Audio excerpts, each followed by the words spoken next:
One of my favorite new features of Illustrator CS5 is the Shape Builder tool, and with good reason. The ability to choose specific overlapping parts of shapes and combine them into new ones with a simple click and drag introduces an incredibly easy way to create complex shapes that would take 10 times longer using the old processes. In the same vein, the Shape Builder tool can also be used to trim off excess pieces of shapes, like a cookie cutter, and that's just plain fun.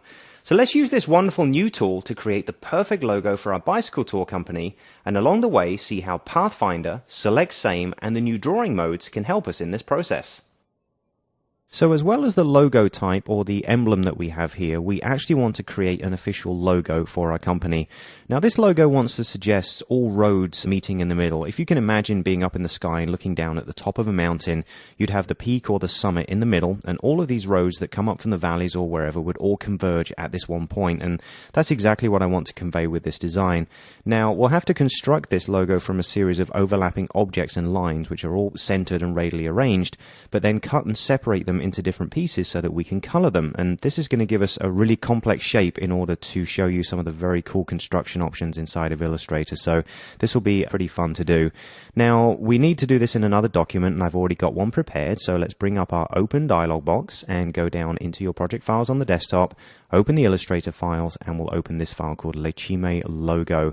Now if you go ahead and open it, you'll see it's completely blank. There's nothing in here, but I just pre-prepared it, so we've got no swatches in here and that kind of thing. Alright, now before we start drawing, because we are going to be using white as a color, having our transparency here set to white and gray is going to be a little bit hard to focus on, so I'm just going to go in and change here under the document setup, go and click on the white swatch here for our small grid, and just introduce a little bit of gray into that. Okay, so we can still see the differences in the transparency, but we will see pure white when it sits on top. It's kind of a personal preference thing there. What we're going to do is we're going to draw a series of rectangles, okay? So go ahead and select your rectangle tool, and before we draw anything, let's double check our colors. We are going to fill with white, but we do want to make sure that we select the stroke and say none, okay? Go back and select the fill afterwards. Now we're going to start drawing everything from the direct center. Now if I go ahead and turn off my transparency for a second, you can see our smart guides are so smart. They tell us exactly where the center of the artboard is, which I think is really wonderful.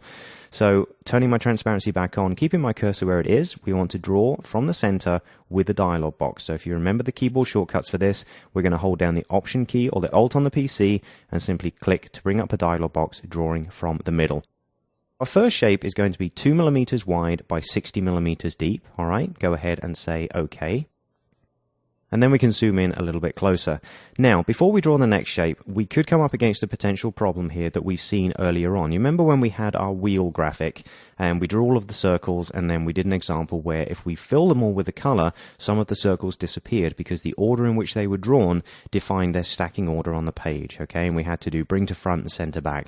Well, this has long been a process you have to go through in Illustrator, but there's a new feature in CS5 which actually takes that function out of the equation, which is very cool.